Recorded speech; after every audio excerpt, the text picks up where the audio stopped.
Est-ce que tu as des objectifs ou des choses que tu veux changer dans ta vie, mais qui restent au placard, ou pour lesquelles tu as l'impression qu'il y a une force invisible qui t'empêche d'y aller? Est-ce que tu te désespères parce que tu sais ce que tu dois faire, mais tu le fais pas, ou tu arrives juste pas? Si tu réponds oui à ces deux questions, alors tu es dans l'auto-sabotage.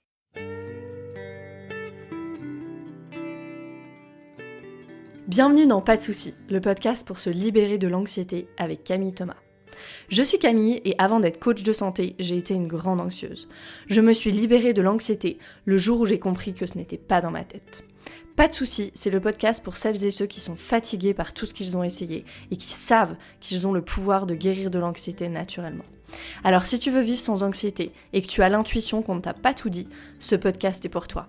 Je te retrouve tous les lundis pour explorer les pistes qui te permettront d'accéder au calme à l'intérieur de toi. Je suis super heureuse de vous retrouver en cette rentrée et pour ce nouvel épisode. J'espère que vous avez passé un bel été. Moi, j'ai pas encore pris de vacances. Je vais aller fin septembre dans le sud de l'Italie, dans ma famille, et j'ai hâte. Mais j'avais hâte aussi de reprendre le podcast parce que j'adore cette manière d'être en lien avec vous. Il va y avoir des épisodes incroyables et des invités de grande qualité pour cette nouvelle saison. Donc, je me réjouis de partager tout ça avec vous. Commençons avec le sujet du jour et avec une question. Est-ce que tu as des objectifs ou des choses que tu veux changer dans ta vie mais qui restent au placard ou pour lesquelles tu as l'impression qu'il y a une force invisible qui t'empêche d'y aller? Est-ce que tu te désespères parce que tu sais ce que tu dois faire mais tu le fais pas ou tu n'y arrives juste pas? Si tu réponds oui à ces deux questions, alors tu es dans l'auto-sabotage. L'auto-sabotage, c'est quand on se dévie soi-même en fait finalement de son objectif et 99% du temps, on le fait de façon inconsciente. Une précision sur le vocabulaire pour cet épisode. L'auto-sabotage n'existe pas. Mais pour les besoins du sujet, parce qu'on sait tous ce que ça veut dire, c'est assez clair comme mot, l'auto-sabotage, je vais utiliser ce mot-là. L'auto-sabotage, c'est en fait de l'autoprotection. On va voir pourquoi. L'auto-sabotage est très spécifique à chaque personne, mais il y a des grands schémas qu'on voit en détail en coaching, que je vois en détail en coaching avec mes clients pour vraiment comprendre quels mécanismes sont à l'œuvre, quelles croyances nourrissent ces mécanismes d'auto-sabotage. Ici, j'en citerai quelques-uns et surtout, ce que je vais vous guider là dans le podcast pour comprendre si vous êtes dans un cycle d'auto-sabotage pour que vous puissiez vous dire « Ah ouais, oui, c'est moi ». Pourquoi l'auto-sabotage, c'est en réalité de l'autoprotection? L'auto-sabotage, c'est un mécanisme de survie qui nous permet d'éviter le stress, la peur, l'inconfort. On est câblé pour penser qu'on a plus à gagner en restant là où on est que d'aller vers l'inconnu. C'est comme ça qu'on est fait. J'aime pas, moi, cette expression de zone de confort parce que souvent, là où on est, c'est pas confortable. Sinon, vous n'essayeriez pas de changer, vous n'écouteriez peut-être même pas ce podcast si c'était confortable là où vous êtes maintenant. Donc c'est pas une zone de confort, c'est une zone de connu, en tout cas. Mais c'est cette zone de connu dans laquelle on reste et dans laquelle on pense qu'on a plus à gagner à y rester que d'aller dans into the wild, un peu, dans l'inconnu. Et parfois aussi, là où on s'auto-sabote, c'est les seuls endroits de notre vie où on se sent en contrôle. L'auto-sabotage, c'est vraiment un moyen de vérifier nos pires suppositions. De toute façon, je m'en sortirai jamais. J'arriverai jamais à quitter ce métier. Et puis c'est pour ça que j'ai un entretien d'embauche pour un autre travail ailleurs et puis mon réveil sonne pas, par exemple. Ces fameux, les fameux actes manqués, où je bafouille, ou même je procrastine la recherche d'emploi. Comme ça, je suis tout le temps en train de confirmer ma pire supposition que j'arriverai jamais à quitter ce poste qui ne me convient plus, ce métier qui est plus aligné pour moi. Comme ça, je peux me dire que j'avais raison. Au moins à cet endroit-là de ma vie, je contrôle, j'avais raison. Ça peut être intéressant de commencer à noter, vous savez que moi j'aime bien vous donner plein de choses pratiques, commencez à noter votre façon de parler. Si tu parles toujours en jamais, toujours des choses comme ça très extrêmes, ces grands mots là un peu dramatiques, ça montre que t'es pas dans ta sécurité. Cette façon de penser en tout ou rien, en blanc ou noir, c'est typique du fight or flight, typique de l'état du système nerveux, du circuit sympathique. Et quand on est dans le circuit sympathique, c'est que notre neuroception, si t'es pas familière ou familier avec la neuroception, je te renvoie à l'épisode de podcast numéro 2 ou 5, quelque chose comme ça, je vais l'écrire dans les show notes. La neuroception, donc cette capacité de notre système nerveux et cette fonction de notre système nerveux qui capte en permanence notre environnement de façon inconsciente, hors de notre conscience. Au niveau de ta neuroception, tu captes qu'il y a un danger. Donc quand tu penses à changer de métier, pour ton système, là, aujourd'hui, c'est danger. Et donc, je vais dans tous ces mécanismes d'auto-sabotage, ça me permet de rester en sécurité. Notre cerveau, il est inondé de stimuli en permanence. Et pour pouvoir processer tout ça, notre cerveau, il est conscient de seulement 10% de ses perceptions. Ce serait impossible, en fait, d'être conscient de toute notre neuroception. Ce serait beaucoup, beaucoup trop d'informations. Et le reste, donc les 90% restants, le reste, il est stocké dans le subconscient. Et ce qui détermine ce qui arrive à notre esprit conscient ou pas, c'est si la nouvelle information confirme ce qu'on pense déjà ou pas. Donc, en fait, notre cerveau, il travaille en permanence pour filtrer ce qui pourrait nous amener à un point de vue différent, et puis surtout pas l'amener à la conscience. C'est incroyable quand on y pense, ça. Et ça, c'est ce qu'on appelle le biais de confirmation. C'est notre tendance à sélectionner uniquement les informations qui confirment des croyances ou des idées préexistantes, qui sont déjà là en nous. Et ce biais de confirmation, quand il vient renforcer des croyances qui sont pas à notre service, du style « j'y arriverai jamais, je suis nul, c'est pas fait pour moi », etc., c'est une forme d'auto-sabotage en soi. Le meilleur exemple, c'est peut-être avec l'argent. C'est un exemple qu'on entend souvent, mais parce que c'est vraiment un des meilleurs exemples. À qui c'est pas déjà arrivé de croiser une belle voiture qui va trop vite ou qui te fait une queue de poisson et sans même le réaliser, te voilà dans ta voiture en train de pester, et toi avec ta grosse bagnole, hein, c'est parce que t'es riche, que tu te crois tout permis, ah ça doit être cool d'être riche, etc. etc. Ou les personnes qui arrivent jamais à gagner plus que leurs parents. Parce que ça serait une forme d'irrespect telle que même adulte, je suis toujours en train de continuer à protéger ce lien d'attachement, et j'arrive pas, inconsciemment, hein, bien sûr, et je peux pas gagner plus que mes parents. Ou tout ce qu'on a pu entendre. J'ai une amie récemment qui m'envoie un message et qui me dit « Ma grand-mère vient de me dire, l'argent c'est le diable ». Bon bah voilà. Voilà ce que j'absorbe, et sûrement ce qui est absorbé depuis des générations dans ma famille. L'argent c'est le diable, bon bah c'est logique que je vais tout faire inconsciemment, hein, pour saboter. Voilà, consciemment je peux dire je veux gagner plus, mais inconsciemment tout mon système va se mettre en branle pour saboter ça. Parce que l'argent c'est le diable. Et l'ennui, c'est que toutes ces croyances, elles sont formées souvent avant l'âge de 7 ans pour la plupart, et donc elles sont plus du tout appropriées à notre situation actuelle, elles sont plus du tout appropriées puisque maintenant on est adulte et on a des ressources qui sont bien différentes, on vit dans un monde qui est bien plus complexe, on a des circonstances qui sont bien différentes, mais ces croyances, elles sont bien ancrées dans notre subconscient, et donc c'est là qu'il faut aller voir. Maintenant, comment savoir si tu es effectivement dans un cycle d'auto-sabotage ? Alors, plusieurs choses. Là, je vais traverser un petit peu plusieurs scénarios, plusieurs choses que tu peux faire, et j'espère, j'imagine, je suis à peu près sûre qu'il y a des choses qui vont tilter, tu vas dire « Ah oui, ça c'est moi ». Alors, une des premières choses, ça peut être le fait d'être plus conscient de ce qu'on veut pas que de ce qu'on veut. Donc en fait, tu passes plus de temps à ruminer, à t'inquiéter, qu'à imaginer, à planifier ce que tu veux vraiment et à élaborer des stratégies pour y parvenir, à te donner les moyens d'y parvenir. Ça indique que je suis dans un cycle d'auto-sabotage. Ou alors, tu passes plus de temps à vouloir impressionner des personnes que t'aimes pas, qu'à être qui tu es avec les gens que tu aimes. Ça peut être par exemple vouloir prouver à ta belle famille ou à tel ami du lycée avec qui vous étiez souvent en compétition que maintenant tu réussis dans ta vie. Plutôt que de te demander qui tu veux être vraiment en fait, qui tu veux être vraiment dans l'intimité avec les gens que t'aimes de façon authentique. Un autre signe qu'on est dans un cycle d'auto-sabotage, c'est la politique de l'autruche. Par exemple, si je reviens sur le sujet de l'argent, tu sais pas où est-ce que t'en es vraiment dans ta situation financière, t'as pas de clarté, tu préfères juste mettre ta tête dans le sable et pas voir, tu sais pas combien d'emprunts tu as par exemple, ou pas sur le sujet de l'argent, tu vas faire tout ton possible pour oublier ce que t'as dit à telle personne, ou tu te sens pas très bien mais tu veux juste pas voir, donc tu vas pas chez le médecin, ou tu vas pas faire cette prise de sang et ces analyses que t'as besoin de faire depuis des mois, etc., etc. La politique de l'autruche. On sait très bien ce que c'est. Superbe méthode d'auto-sabotage. Un autre point, tu t'occupes plus de convaincre les autres que tu vas bien que toi d'aller bien. Les réseaux sociaux, c'est vraiment ça. C'est l'illustration de ça. Coupons la photo un peu à droite, là, un peu en haut, pour pas que ça dépasse. Voilà, pour que ma réalité soit absolument lisse et parfaite. Mais bon, ça encore, ok, couper une photo. Je comprends qu'on veuille pas montrer sa maison en bordel au monde entier. Encore, ok. Par contre, quand je suis dans un moment. Je suis en train de profiter du moment et je me déconnecte parce que je suis déjà projetée dans comment est-ce que je vais raconter, quel va être mon narratif sur les réseaux sociaux, qu'est-ce que je vais dire dans mon prochain post Instagram. C'est hyper dérégulant. C'est hyper dérégulant parce qu'on est en permanence coupé de nous-mêmes. On s'occupe plus de se dire comment je vais montrer au monde et aux autres. Et puis moi, j'aime bien poser cette question, c'est qui les autres? Aux autres qu'on va bien, que nous d'aller bien et d'être dans le moment. Peut-être que ce que tu as à faire là en ce moment dans ta vie pour aller mieux, c'est pas super sexy et c'est pas très instagrammable.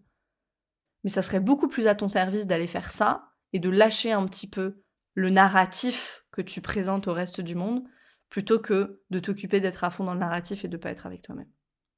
Ça, c'est aussi un signe que je suis en train de m'auto-saboter. Quelque chose que je vois beaucoup en coaching aussi, t'as peur de tes émotions. Si la chose qui te fait le plus peur, c'est tes émotions, tu es ton propre obstacle en fait. Il y a une coach qui m'inspire beaucoup, que j'adore dans le business et qui dit toujours les entrepreneurs à succès, c'est les entrepreneurs qui acceptent de traverser leurs émotions. Donc peu importe que tu sois entrepreneur ou pas, mais peu importe le projet que tu aies et que tu veuilles porter, là où tu veux aller, ton projet ça peut être de perdre des kilos, c'est un projet aussi, peu importe ton projet, si t'es pas ok avec le fait de ressentir l'inconfort que ça va générer, parce qu'il va y avoir sûrement des déceptions sur le chemin ou des croyances qui vont émerger qui sont super inconfortables, il y a très très peu de chances que tu y ailles. Donc, pourquoi avoir peur de ces émotions? Si je te disais que 90 secondes, c'est la durée d'une émotion, parce que scientifiquement c'est ça, c'est 90 secondes. Et c'est là où les pratiques par exemple comme le breathwork, elles sont hyper puissantes pour ça. Parce qu'elles nous permettent de nous rendre compte, moi c'est quelque chose que j'entends souvent à la fin des séances de breathwork, les personnes qui me disent oh, j'ai eu toutes les sensations de la colère, ou j'ai eu toutes les sensations de l'anxiété même, et puis j'ai respiré à travers ça, puis je me suis rendu compte que c'était ok, en fait. On se rend compte grâce à des pratiques comme le breathwork qu'on peut se rendre compte que c'est des sensations en fait, et ça passe. Et le truc, c'est que traverser nos émotions, c'est essentiel si on veut atteindre nos objectifs. Donc, avoir peur de ces émotions, c'est une forme d'auto-sabotage. Une autre forme que peut prendre l'auto-sabotage, c'est le fait de poursuivre des objectifs aveuglément. C'est dur ce mot, aveuglément. Sans se demander vraiment, est-ce que c'est ce que je veux? Est-ce que c'est ce que je veux vraiment? J'adore comment Brian Avist le dit. C'est une auteure que j'aime beaucoup. Elle dit, tu as adopté le script de quelqu'un d'autre pour ton bonheur. C'est exactement ça. T'as pris le script de quelqu'un d'autre, t'as dit ok, je vais calquer ça, ça va être ça. Peut-être même que t'as pas adopté le script de quelqu'un en particulier d'ailleurs, juste celui de la société qui te dit de commencer à travailler à 25 ans ou avant, de faire un emprunt pour acheter une maison à 30, d'avoir des enfants dans la foulée, histoire que vraiment tu puisses pas reprendre ton souffle jusqu'à la fin de la trentaine et encore. Je vais te demander de laisser infuser cette question-là. Est-ce que ton script pour la vie heureuse que toi tu veux est vraiment le tien? Note cette question dans ton carnet. Est-ce que mon script pour la vie est vraiment le mien? Note cette question et prends le temps d'y répondre. Prends le temps d'écrire sur ce sujet-là. Et vois ce qui émerge. Une autre forme d'auto-sabotage, c'est de confondre la solution et le problème. Ce qui, du coup, t'empêche de travailler sur le vrai problème. Annabelle Ingleton, c'est une coach que j'aime beaucoup, elle dit que les personnes viennent à elle, elle dit toujours les personnes viennent à moi avec leurs solutions, en fait, pas avec leurs problèmes. Et on pourrait pas le dire mieux. Et moi, c'est vraiment avec cette grille de lecture que je vois mes clients. Quand quelqu'un me dit je travaille trop, je grignote en permanence, je me dispute avec mon conjoint, j'arrive pas à m'engager dans des relations, j'arrive pas à prendre soin de moi, je bois trop, je fais toujours en fonction des autres, je dépense sans compter, je lance pas le projet que j'aimerais lancer, etc., etc. Je sais que ces personnes, elles viennent à moi avec leurs solutions. Pour elles, ça c'est le problème, mais elles viennent à moi avec leurs solutions. Moi, je me demande quel est le besoin que ces comportements nourrissent, ou ces non-comportements. Le fait de ne pas lancer le projet, par exemple. Quel est le besoin que ça nourrit? Et jusqu'à ce que tu te poses cette question, tu es en train de regarder au mauvais endroit, en fait. J'arrive pas à aller courir. Quel besoin ça nourrit? Comment est-ce que ton système il est en train de te garder en sécurité en t'empêchant d'aller courir?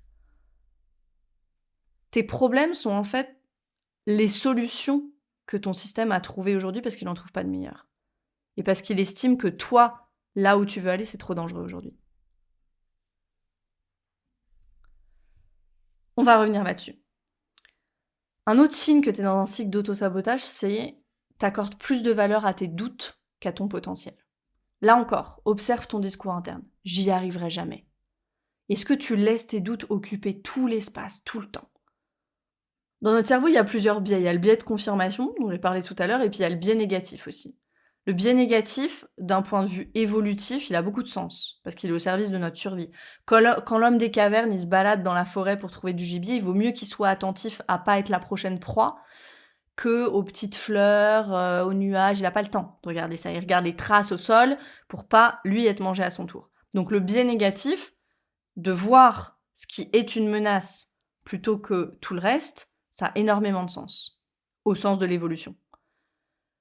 Il faut pas oublier qu'on est des hommes des cavernes qui essaient d'évoluer dans un monde moderne, qui nous est très peu adapté. Il faut se rappeler ça.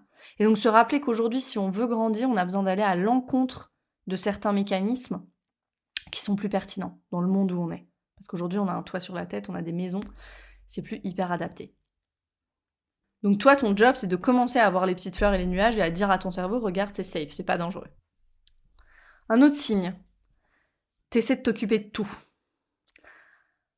De tout et de tout le monde, souvent. Or, ton énergie, c'est une ressource limitée. Qu'est-ce qui est le plus important pour toi? Concentre-toi là-dessus et laisse tomber tout le reste. T'as pas à être partout et t'as pas à être bon partout. Si tu es entrepreneur, je sais que c'est très difficile, crois-moi. Le fait de ne pas avoir à être bon partout, je pense que si on m'avait dit ça il y a quelques années ou même il y a quelques mois, je commençais à montrer les points. Comment ça, et je suis toute seule dans mon activité, etc. Non, je sais que c'est difficile à entendre, mais crois-moi, moi, mon business, il a commencé à décoller quand j'ai décidé de me concentrer sur une chose et pas sur 10 000. Il m'a fallu 2 ans pour le faire. Il m'a fallu 2 ans pour le faire parce que en fait, je rêvais de n'avoir qu'un seul produit, un seul sujet, mais j'y arrivais pas. La peur du manque, elle était si présente que je faisais une petite action par-ci, une petite action par-là, et 50 € par-ci, et 70 € par-là. J'étais épuisée et les résultats n'étaient pas là. Quand j'ai compris quel besoin était nourri par ce comportement sporadique, complètement erratique dans mon activité, et ben tout a changé. J'ai commencé à travailler avec cette peur du manque. J'ai eu le courage de me concentrer sur les sujets qui m'intéressaient vraiment, de prendre le temps de me former, même si ça voulait dire que pendant ce temps-là, je ne serais pas dans mon activité.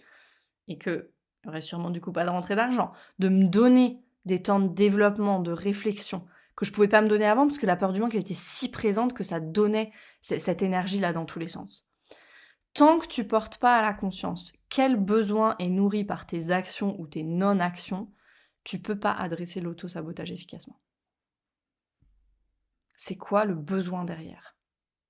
Un autre signe, un autre mécanisme, c'est t'attends quelque chose, quelqu'un à l'extérieur qui va te dérouler le tapis rouge. Si mon compagnon croyait plus en moi, ce serait plus facile de lancer mon business. Si je pouvais avoir une subvention, ce serait bien, etc., etc. Et puis on entretient cette illusion que le succès, il est donné à ceux qui ont plus de talent, qui ont plus de privilèges. C'est pas vrai. Ce n'est pas vrai.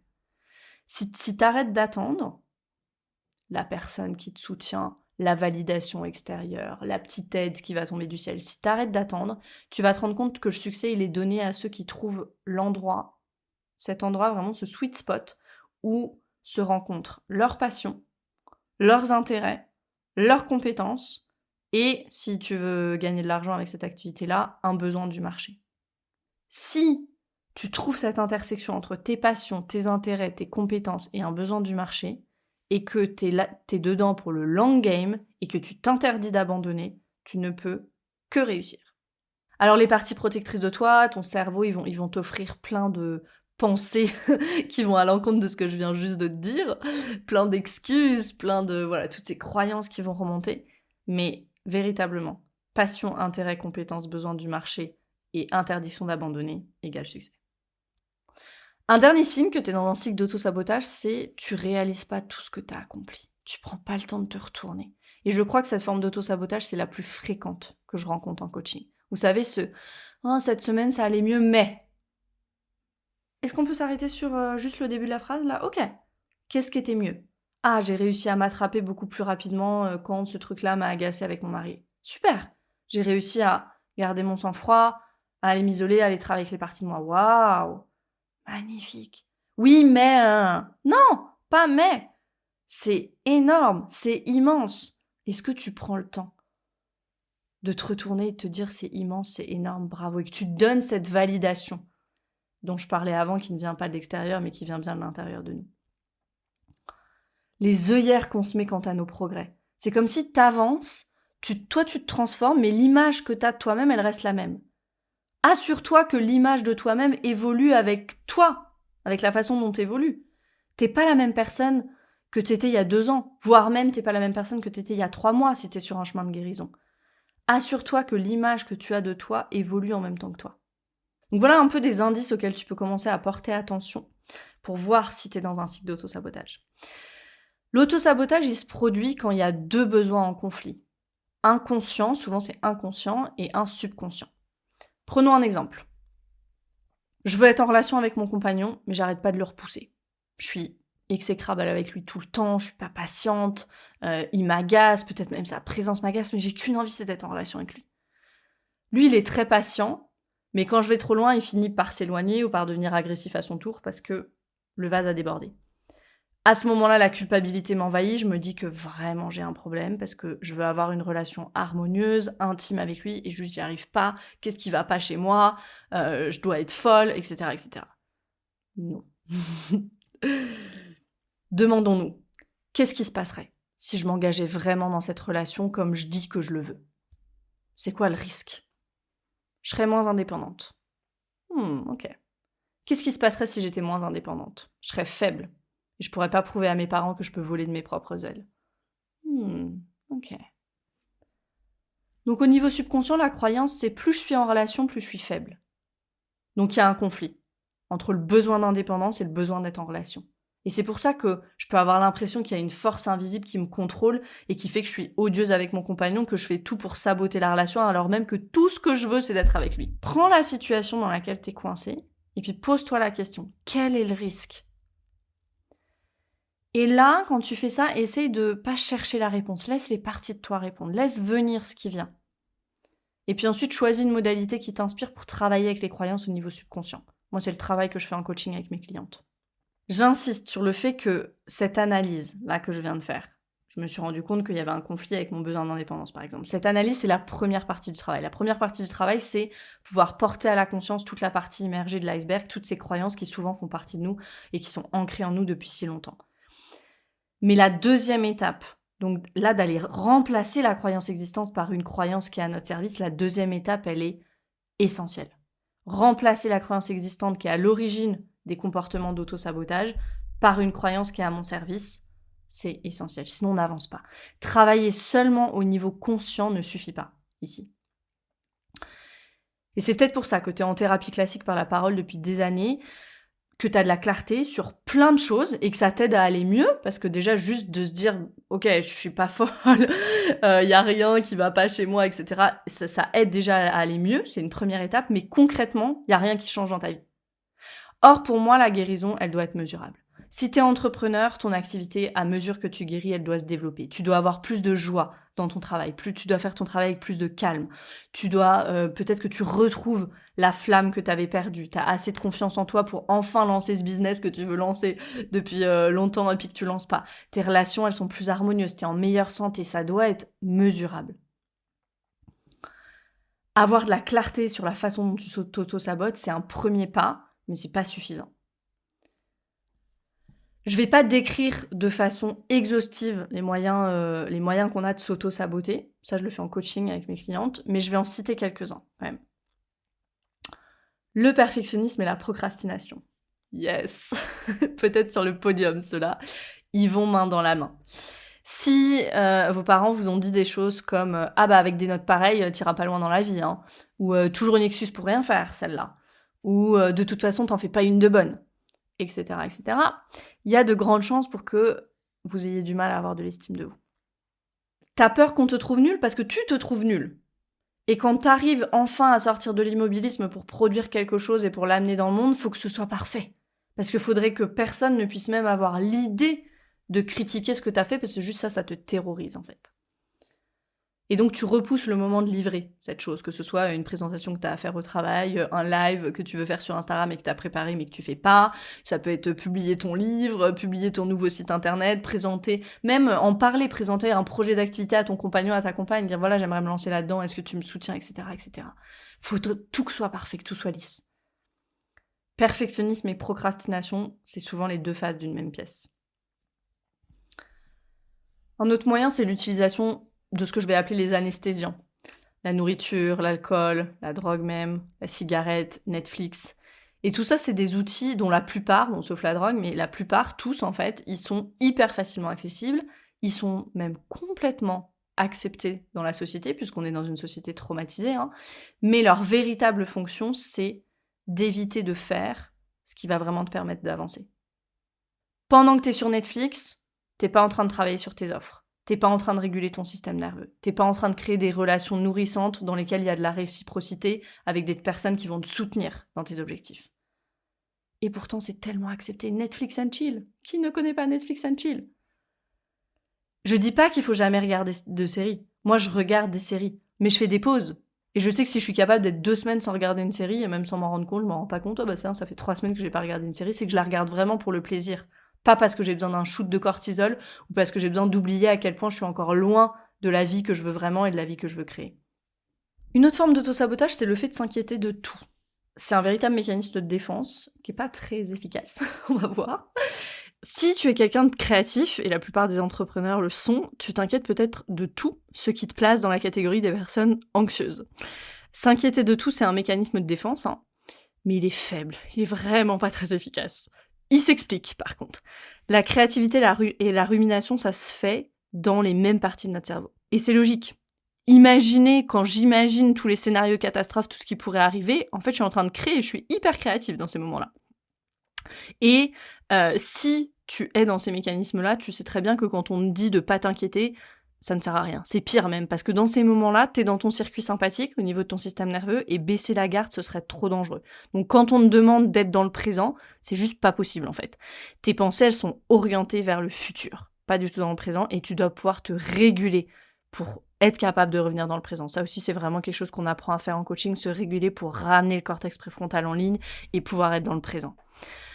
Une alternative, ça peut être de commencer à imaginer ce qu'une tierce personne ferait dans cette situation ou d'imaginer tous les scénarios où tu t'en sors, en fait.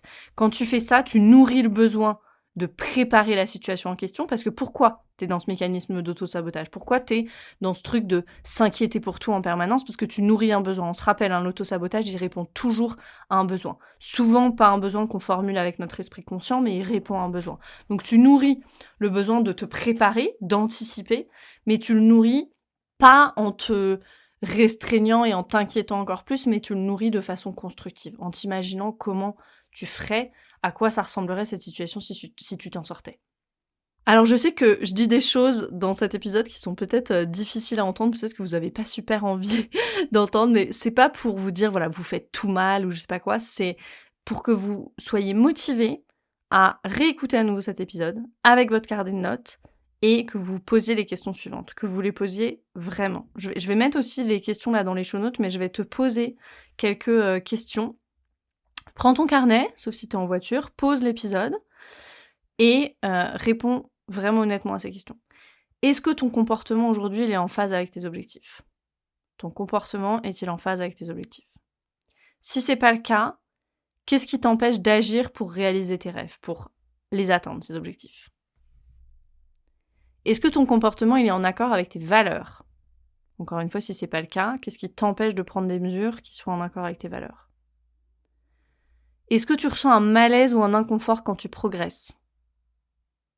Si oui, là, on a besoin de creuser davantage. Est-ce que ce malaise, il est basé sur ce que les autres t'ont dit et qui, à un moment donné, a limité tes aspirations? Ça peut être tes parents, un ex, un ami même, une grand-mère. Souvent, ça vient de nos parents. Mais est-ce que c'est basé sur ce que les autres t'ont dit ou ont dit de toi? Est-ce que ce malaise ou cet inconfort à progresser, il est basé sur la peur de l'échec? Ou sur l'inquiétude d'avoir l'air bête, que les autres se moquent?